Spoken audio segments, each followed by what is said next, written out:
Good afternoon. I'm Jacqueline Gist with Career Services. Happy to see you here today for our Career Fair Cram session. I'm going to wait a couple more minutes and let a few more people show up. I'm really glad that those of you that are here. There are 17 of you already. During today's session, if you have any questions, please put them in the chat box or in Q&A, and we'll get back and we'll answer your questions at the end of the session. But I'm going to give us another minute or two before we get started. I'd sing for you, but that wouldn't make you very happy. Hope you all enjoyed the snow.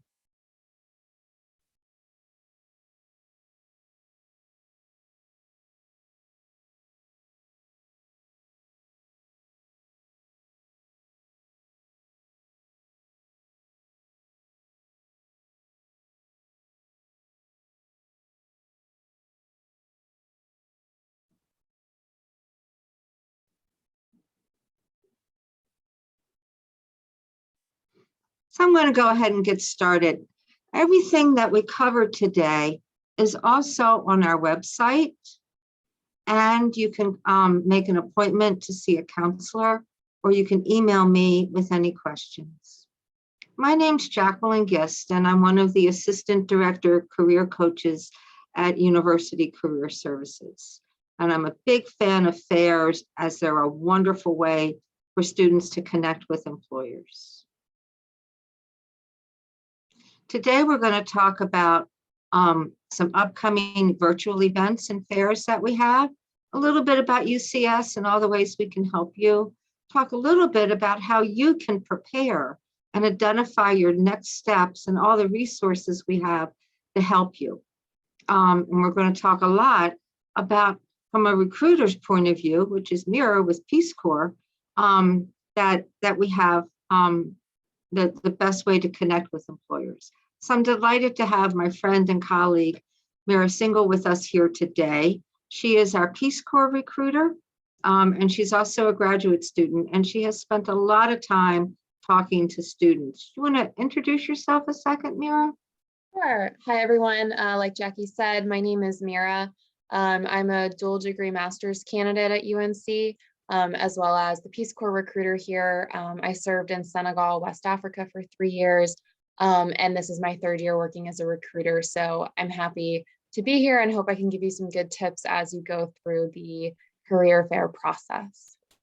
And Mira has been on both sides of the table, both as a recruiter and as somebody who's been interviewed. And she's really good at both. So I hope you take advantage of that.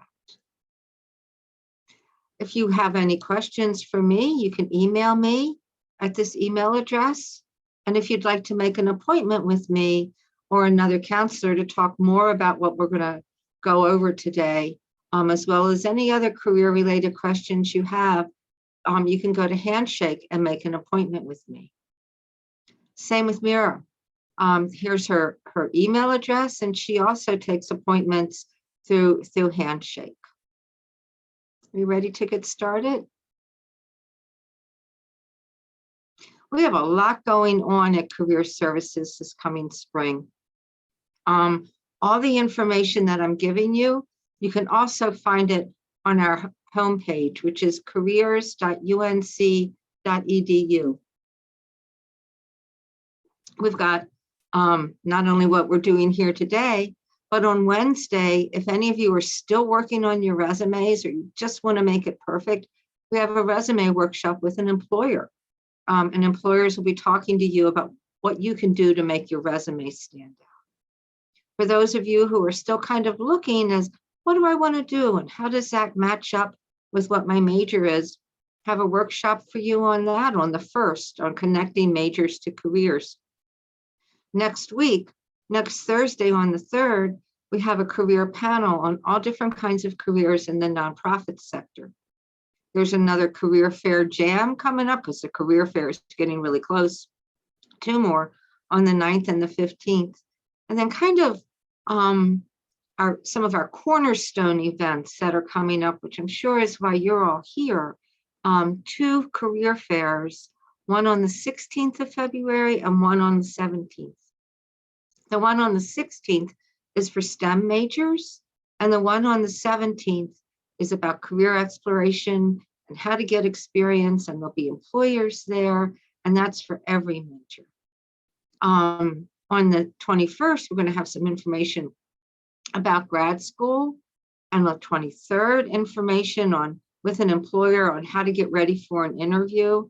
And then strengths, the Clifton Strengths is a very popular assessment that we do here, kind of looking at the way you approach the world and how you do that best. And that's a really, really interesting workshop. So I'd encourage you to go to that too. And then we don't stop. In March, we're talking about how applicants can best market themselves. We have a workshop on LinkedIn. LinkedIn is so important in your job search right now. Then we have, for anybody interested in law school, a workshop on how to prepare for law school.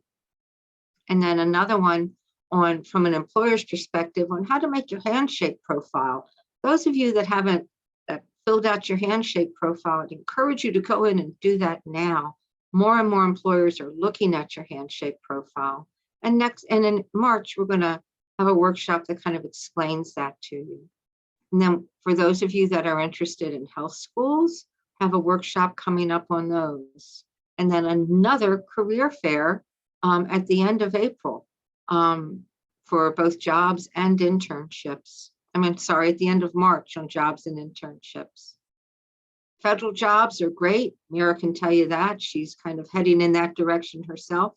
We're having a workshop in April on how to prepare for the federal job search, which is a little bit different animal than other job searches. We have talked with employers about how to negotiate job offers. And then there's another one on things to do for people that go to law school. So we have a lot of programs coming up, but I know the reason that you're here today is to talk about our upcoming career fairs. They're going to be all virtual. There's one on the 16th, as I said, and one on the 17th. These are the employers who will be coming. This list is still growing. So the employers coming to for STEM majors, there's some really interesting people there, as well as the people who are coming to talk to all majors. There's a wide variety of organizations coming to that. Everything from Peace Corps, Self-Help Credit Union, which is a really interesting group, different consulting firms, just a really nice array of organizations for you to meet with and for you to talk to about your career interest and opportunities that they have. Before we get started, I want to tell you that you do not necessarily have to know exactly what you want to do in order to go to the career fair. You also don't have to be absolutely sure that that's the employer that you want to work with. The only thing you need to do is to be able to explore. That's what this is all about, is exploring. So if there's an employer who maybe you've never heard of them, but you're interested in them and you want to know more about what they do, go see them. Go see them at the fairs. So how do these fairs work? It's really important to plan, prepare, and practice. Just kind of showing up, even virtually, isn't really going to do you much good, because you don't want to turn up and say, hey, I'm Joe, what do y'all do? Well, you should know what they all do, but before you show up, and have kind of intelligent questions. But we're going to talk a little bit about that. Like I said, if you have any questions, please put them in the chat room or in the Q&A, and we're happy to answer them at the end of our presentation. So this year, there's no excuse. We're calling this the No Excuses Career Fairs. And again, this information is all on our website, and it's also been emailed to you. So make sure you're checking that. So there are 4 different ways this time to attend a fair.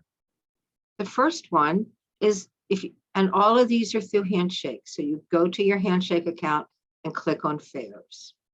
The first one will be either one-on-one or group sessions that you can register for when you look at the fair. And they'll be there to talk about what they do, what they're looking for. So whether you're positive that you want to work for them or you're just curious, go talk to them. Again, you sign up for those one-on-one or group sessions through Handshake. You can also, and these things are new this year, you can connect by chatting with recruiters through Handshake. All the people who are going to be at our fair have agreed to be available to talk about their job postings. And these are up now because it is 4 weeks prior to the fair. So if you go to Handshake and you look at the Handshake's 15-minute virtual chat scheduling tool, it'll allow you for any time. It's not the day of the fair, before the fair. You can come up with a time, meet with an employer, talk to them about their organization, about their opportunities, about where you may or may not find a connection with them. It's a really great opportunity. You can also just direct message, and they've promised to answer your messages. So just kind of sending texts back and forth to each other. And then of course, there's a job you're interested in. All of the companies that are going to be at the fair, their jobs have been posted. And so you can talk to an employer about the job and then go ahead and apply for it if you're interested. So this is our no excuses job fair. But you got to make a plan. And that begins with setting up your times, whether it's the times on the days of the fair through the scheduling, or it's other times that you've been able to arrange with the employer. Get that done now. There's no reason why you can't. And then you can build everything else around it. You can look at what your study schedule is and your class schedule coming up in the next couple weeks and what would work best for you. As you're coming up with a time to schedule, make sure you schedule in time to prepare, to do the background research that you're going to need to do in order to have a good conversation, a productive conversation with the employers. Got to remember to be a little flexible because what's good for you, those times may be off filled. So be able to do that. Last but not least, make sure you register. Okay, you can register from our website right there, and you can register from Handshake right there. So I would encourage you, as soon as we sign off today, before you forget, go in and register for the fairs.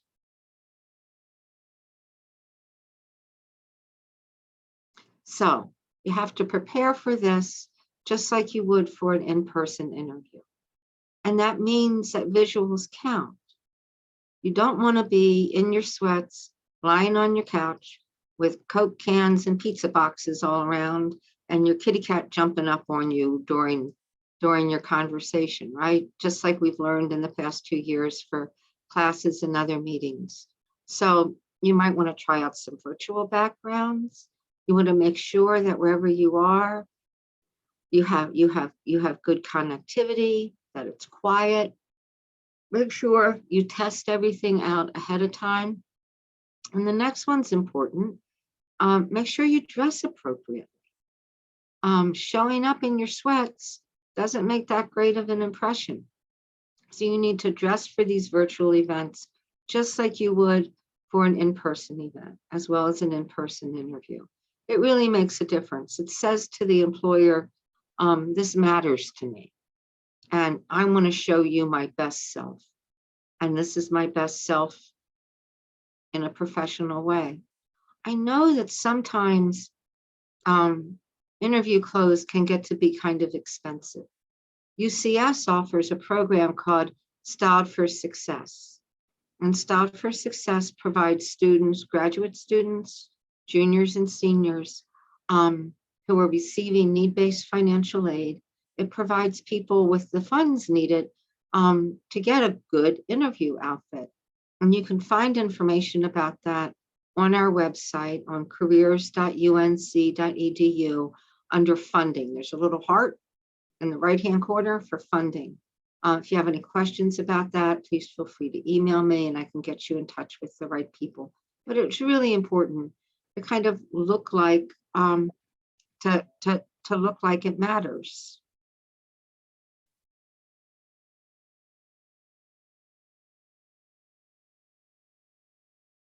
I just got a notice that my computer will be restarting, but it's not for an hour and a half, so we're good. So we're good.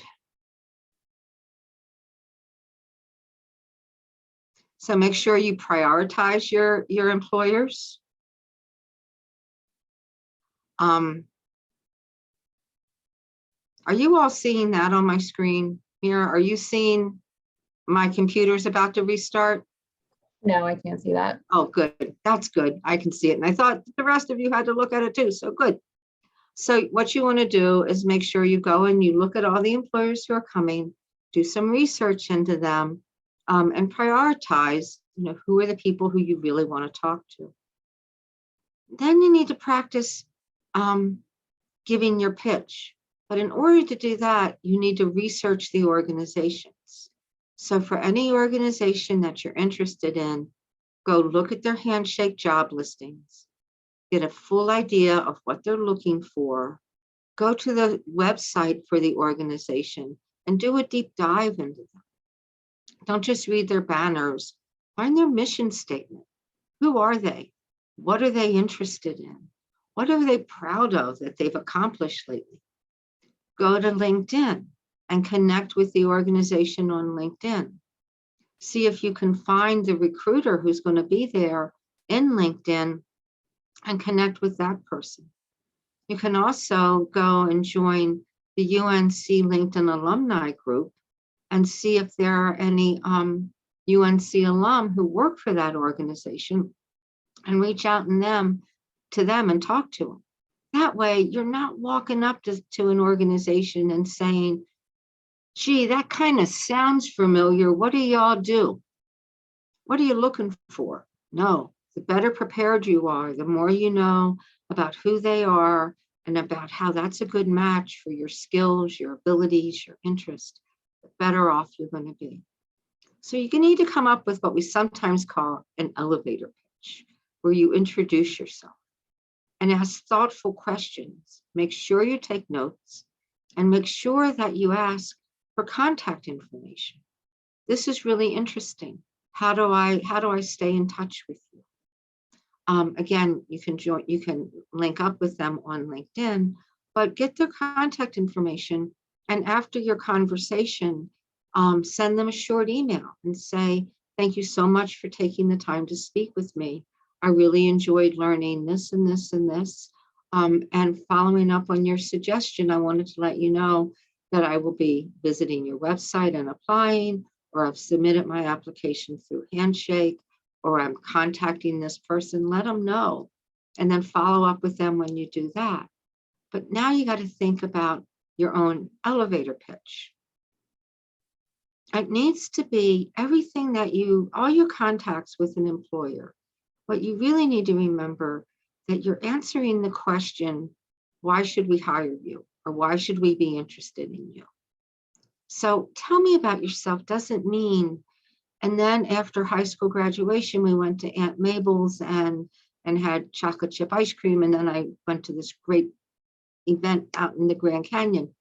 That's all interesting, but every question is really, why should we be interested in? So for each employer, kind of have an opening paragraph. I was so excited to see that you were here. I am this major. I've taken these courses. I've have this job or internship experience. I have this campus involvement. And through all that, I've developed these skills, these experiences. And now I'm looking for an opportunity where I can put those to use in an organization where I feel like I can really contribute as well as grow. And that's why I was so excited to see you here today. Have you ever had a really good pitch at a fair, Vera? I'm sure you've had some bad ones. Have you had some good ones? I have had some good ones, and it's definitely students who have they've already done their research on the Peace Corps. So they don't just walk up to my table and ask, what is it that you do? But they know directly how their skills and expertise align with the positions that we have open. And more than anything, besides being prepared, they're just enthusiastic. And I really think enthusiasm goes a long way, because those out of like the 10, 20, 30 people you might interact with, it's the really enthusiastic ones you remember. And those are the ones that you'll make sure to follow up with, and be excited for them to join your organization. So remember to also be enthusiastic and show them why you're passionate about working for them. I think enthusiasm is a great point. I once, years ago, was working with a graduate student who I knew he really, really, really wanted to work for this particular organization. And we practiced interviews and we worked on his letters, and he didn't get the job. And I was at an event and ran into the employer who I knew he had met with. And I said, hey, what happened with so-and-so? And he goes, oh, he just didn't seem interested. This guy had been so worried about seeming overly enthusiastic, about drooling on the employer, that he tried so hard to play it cool that he came across as disinterested. So it's somewhere between between stalking and an ice cube, okay? Between total disinterest and creeping people out, right? So you really need to do your homework, understand them, and understand how you fit in. And always ask for the contact information so you can follow up. Do you have students follow up with you? I do have students follow up with me, and those are the ones that I have the best connections with, because at the end of a career fair, like I said, you might be meeting with 20 or 30 students at the end of the day, and it kind of all blurs together when you have the same, conversation over and over again. So it's the students that, follow up with me, just sending a quick note saying, thank you, we talked about this, and I have a question about this, or can we follow up about this? And they're the ones that I will really go to bat for. I'll send them extra resources. I'll connect them to people in the Peace Corps, because they took that extra step to connect at the end of the day. What should they say when they send that? It's kind of, sometimes it's hard to figure out what to put in that email. Yeah, it can definitely be a little bit awkward. I typically would recommend, reintroducing yourself. If you can, pull a couple key points from whatever conversation you might have had, or if there was something unique in your elevator pitch, pull that into the follow-up email so that I can remind myself of who you were. And then ask if there's either someone in the organization you could connect with, or if I have, do you have certain resources that you think would be useful for me to better understand the culture of this organization, or find something on the website that you think is really interesting and see if they can talk to you. Be like, I'd love to talk more about this. I know we only had a few minutes at the career fair, and I'm sure you talked to lots of people. So I'd love to, have another one-on-one with you when we're not in the chaos of the career fair, one-on-one 10-minute slots. And that's what I always tell students too, because I'm like, I know we only have 10 minutes. You try to get out as much as you can in those 10 minutes, but you want kind of more of a personal connection at the end of the day. And students who do follow up typically tend to fare a little bit better and have better chances of being accepted into the Peace Corps or any organization. How about LinkedIn? How do you find that works? Specifically within the Peace Corps, they have limited use of LinkedIn, but in my own experience of job searching, I've connected with people on LinkedIn who I never would have had a chance to connect with, who are much like senior executive level positions. And it's either been because they have a mutual connection, or maybe they went to UNC, or maybe they worked somewhere where I worked at one point. And so LinkedIn is great, because when you do feel like you're grasping and it feels like it's a little bit too far to be like, should I message this person?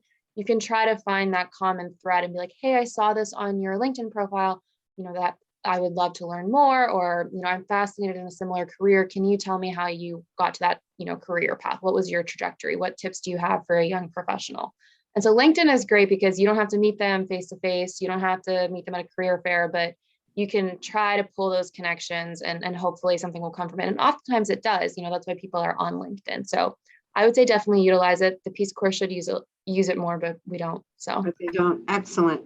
I know I've had several employers tell me that they almost expect students now who speak with them at a fair to connect with them through LinkedIn. And remember, with people coming to this fair, You can also connect with them through handshake. If you go back at those 4 ways of it of utilizing our fairs this year. Great. So make sure that you have questions to ask the employer too. That's really important. That's important when you're talking to them at a fair, as well as at the end of an interview. The worst thing that you can ever say when an employer, whether at a fair or in an interview, says, "Do you have any questions for us?" The absolute worst answer is, "No, I think we've covered everything," because that just screams, "I'm not really interested." And it screams, "I haven't done my research." So if at the fair, if an employer said, "Do you have any questions?" That's a time to ask what I call smart questions. And don't say, "How do you like your job and what do you find the most satisfying thing of your job?" It's in all the interview books. It's the most common question. I think a great question is, I was looking at your website and I noticed that recently you did blah, blah, blah. Could you tell me more about that? Would the positions we're talking about at the fair today, would they have any opportunity to interact with that? So ask smart questions that show that you're interested. Does that make sense? What kind of questions do people ask you that you think are particularly spot on? Yeah, I think the really great ones are ones where they're able to, like you said, smart questions, they're able to pull their skills into that question and bring it back to what they can offer the organization. So whether it's, I saw this on your website, or if you've connected with someone in the past who has worked at that organization, or you've heard stories or anything like that, try to pull in your personal connection to that organization. And I will say, the second worst question or response you can have to, like, do you have any questions, is, "So what do you guys do?" Oh, So that, no. yeah, so I've had that a lot at career fairs when they were in person. A lot of people just walk up to the table and say, "So what is it that you do?" And I'm like, "Well, obviously you didn't come here today to talk to me specifically." But now that we're doing these online, I think that's a great opportunity because, it's a digital world. You can so very quickly just Google this company or organization, read a quick blurb about it and come up with some, smart questions. And so you are at an advantage now that it's online, because you have access to more of their information more readily than if we were, in the gym and in the, in person. So definitely, come up with smart ways to ask questions and make yourself look good at the same time. And do yourself a favor and make sure that this is an organization that you're actually interested in working for. So that's the other part of it Great too. point. Great Yeah, like, point. you want to make sure that this fits with your own personal goals, your personal, life mission. And you can easily find that out through asking questions to recruiters. Wonderful. So when you first introduce yourself, it's kind of who you are, where you been, where are you now, where do you want to go? So, "Hi, this is my name, this is my year in school, this is my major. Currently, I'm involved in this and this and this." And it doesn't have to be just jobs and internships. Many of you are involved in campus organizations. You have hobbies, and you could say, "I've done this and this and this. And over winter break, I went backpacking in Idaho and looked at the stars at night, you know, or I love to play volleyball." But throwing in a little something, not all about that, but a little something to kind of show who you are as a person, to show energy and that you're adventurous, that you're social. So put those things in, and then you could say, "I've been thinking a lot lately that I'm really interested in a career in whatever it is you all do, because these experiences have led to that." So these first two, your major and what you've done, they should kind of easily lead into what you want to do. And then make sure you have questions to ask. I want to reiterate that if you're nervous, if you're not quite sure what you're doing, or you're not, you're still trying to work it out, please feel free to see a career coach. That's what we're here for. We're here to help you in all aspects of your job and internship search, including, specifics of, "I'm having trouble figuring this out." we're here for that. So please don't be shy about coming to see us.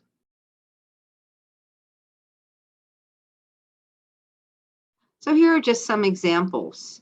Somebody who's introducing themselves, talking about what the job that they saw, why they were interested in it, and then asking, can you please tell me more about it?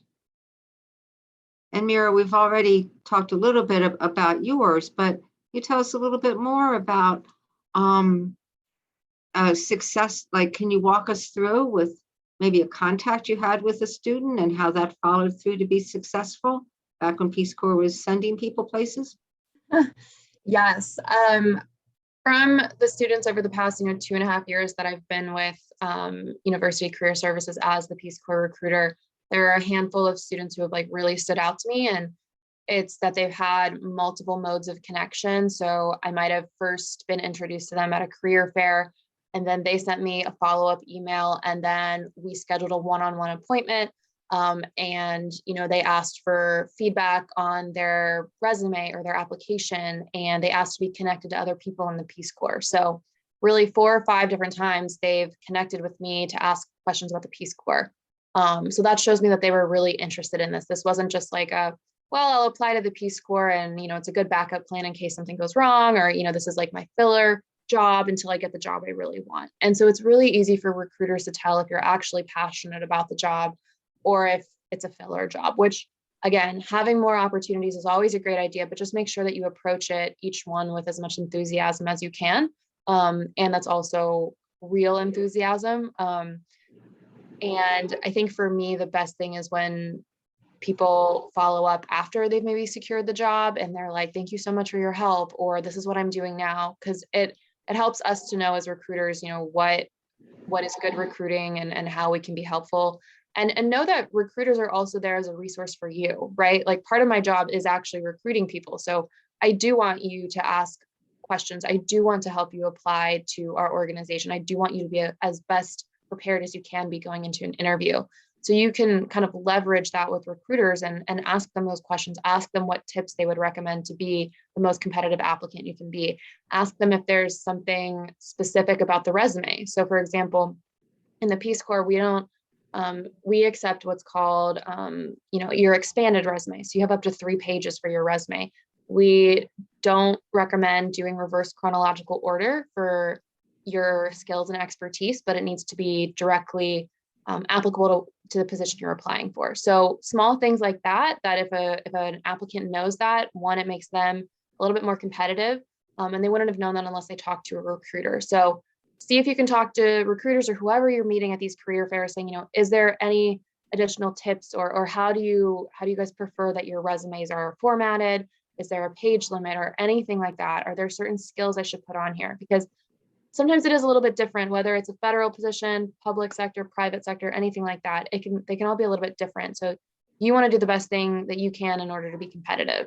So just ask about that and they will see that you care even more about the position you're applying for. That's a really great point, that the recruiter's there to recruit and you can help them do their job by asking smart questions. I know sometimes a question I often get is, what should I say in my email?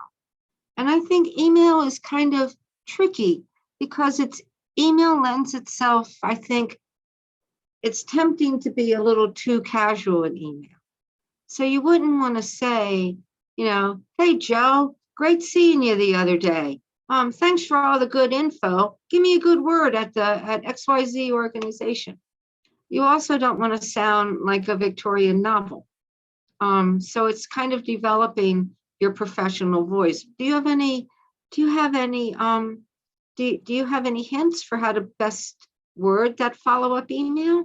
Yeah, again, I think connecting it back to a conversation you had with the recruiter is really important, or bringing up a point that the recruiter might have made, or pulling something from the website that's very specific to your skills, expertise, or what you're looking for.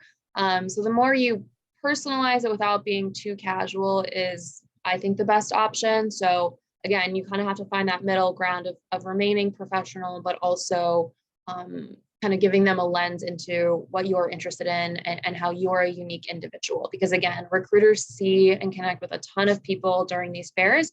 And so you want to make yourself stand out by being unique. So if you get into like a funny conversation about rock climbing or something, be like, yeah, I'm the person who's talking about rock climbing. I love that conversation and blah, blah, blah, and go into like the actual part of the email that is going to help you secure a job. So don't be afraid to be yourself, be unique. I think that's really important because there are so many people vying for jobs right now. Thank you so much. So I'd like to encourage all of you, make sure you go to our website and you can find the information that we went over about our events and how to register and about the 4 different ways to attend the fair. That's all there. Please go into Handshake and register for the fairs. Also register for the different ways that you would like to interact. And most importantly, we're here to help you. So if you have any questions, please reach out to us. Are there any? I'm going to right now. I'd like to ask you before you leave to please take a minute and go to our survey. You can just download this on your phone or go here and tell us what you thought of the workshop. Does anybody have any questions? I'll give you a couple seconds if you want to put them in the chat. Well, you may have questions afterwards. I know sometimes people go home and then they have questions. So please feel free to make appointments or to contact me. Again, you got an email from me reminding you of this workshop. My email address is that returned address. So if you have any questions, please feel free to reach out. There's a question. It's just me posting the link in case anyone needs the survey link. Oh, thank you so much.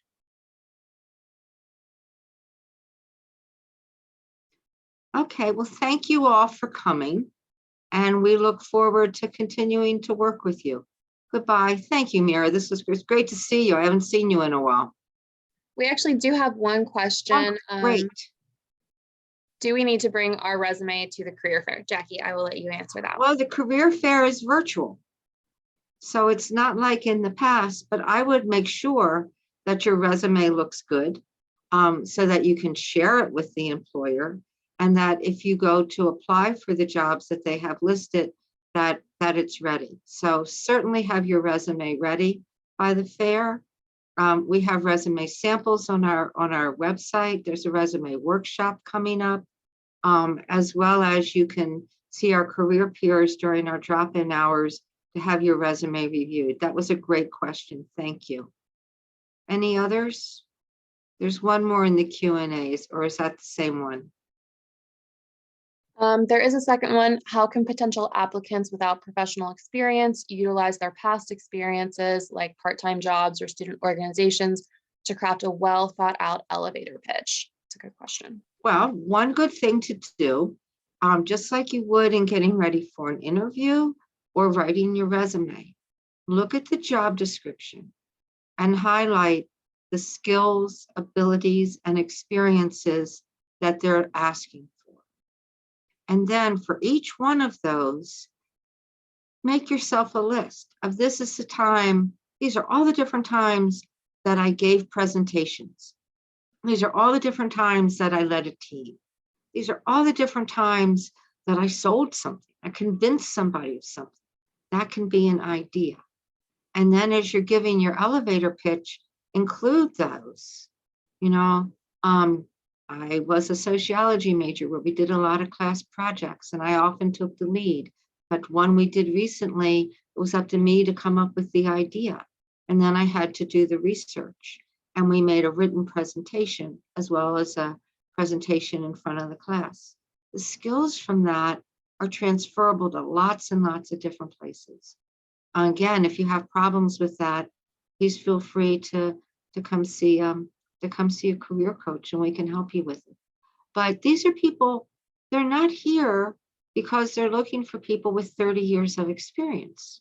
They're here because they're looking for college students, for graduate students.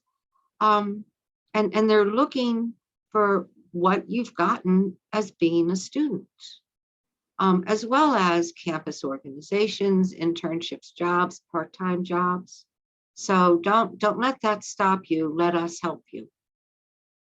Oh, there's a good slogan. Don't let that stop you. Let us help you. And I would just add one thing, when you're trying to kind of leverage your experiences, whether that, is one-on-one, in like a video call, or if you're providing your resume to someone, the best applicants I have seen are people who quantify their resume. And what I mean by quantify is, let's say I just looked at someone's resume this weekend actually, and they said they were a German tutor. They could have quantified that in order to make it stronger. So how many students have you tutored? On average, how many weeks did you do this tutoring? Was it 5 hours a week? And then also give the total number of hours that you were tutoring. So maybe it was 100 hours in the past, 2 years or something, because it gives a good picture of what you did, with how many people. Or if you were, leading a training, how many trainings, how long was the training, how many people attended the training, and what was the outcome of that training? So based on what you did, this has happened because of that, or this provided this benefit, as well as you gaining skills. And so if you can do that, I think that really makes you a much more competitive applicant. It shows that you know what you were doing, because anyone can say, I'm a German tutor, I'm an econ tutor, something like that. But if you back it up with numbers and the skills you gain through that, I always think that makes you a much more competitive applicant. And do that in your elevator pitch as well as on your resume. Is that another question we have there? Yes. Are there any special considerations for graduate students who wish to attend the fair? For example, is there a special way that we should change our elevator pitch? That's a good question. I think you simply, by being a graduate student, have more to add. So you can certainly talk about what your undergraduate degree was in, what led you to apply to graduate school, what are your career goals? I decided that I wanted to do X, which is what your organization does. And so I've spent the past couple years or however working on my graduate degree in XYZ in order to give me the skills that I need to be successful in this career. So, explaining, why you went to graduate school and tie that in to the job and into your career goals.